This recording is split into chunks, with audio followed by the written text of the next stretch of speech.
સુરત શહેરમાં ચોમાસામાં રોડ રસ્તાના ધોવાણ અને ખાડાઓના વધતા પ્રશ્ન મુદ્દે મેયર દક્ષેશ માવાણીએ કડક વલણ અપનાવ્યું છે।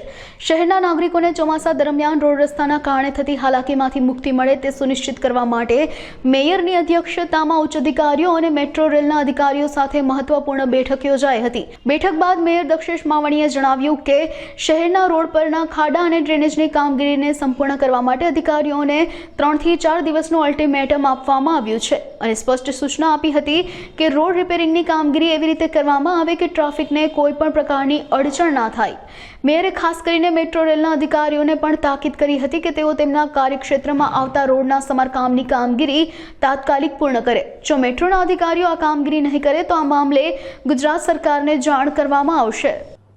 3-4 દિવસ પહેલાં જે ભારે વરસાદ આવવાને કારણે મેટ્રોના કારણે જે સીએનડી વેસ્ટ પડ્યો હતો તેના કારણે જે જગ્યાએ પાણી ભરાણા હતા, આજે મેટ્રોના અમારી અધ્યક્ષતામાં સ્ટેન્ડિંગ ચેરમેન, ડેપ્યુટી મેયર, કમિશનરશ્રી, સુરત મહાનગરપાલિકાના તમામ ઝોનલ ઓફિસર, ઝોનલ ચીફ, હેડક્વાર્ટર્સવાળા, કમિશનરશ્રી તમામ અને મેટ્રોના બધા જ અધિકારીઓને એક મિટિંગ થઈ।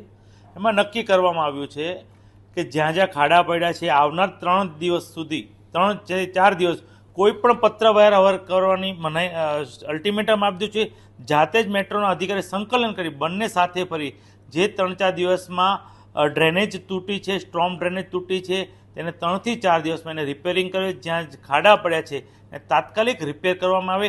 એ 3 થી 4 દિવસમાં આ તમામ કામ પૂર્ણ કરવા અલ્ટિમેટમ આપ્યું છે અને રોજ જ સાંજે એનું રિપોર્ટિંગ કમિશનરશ્રી અને મેયરશ્રીને મળી જાય।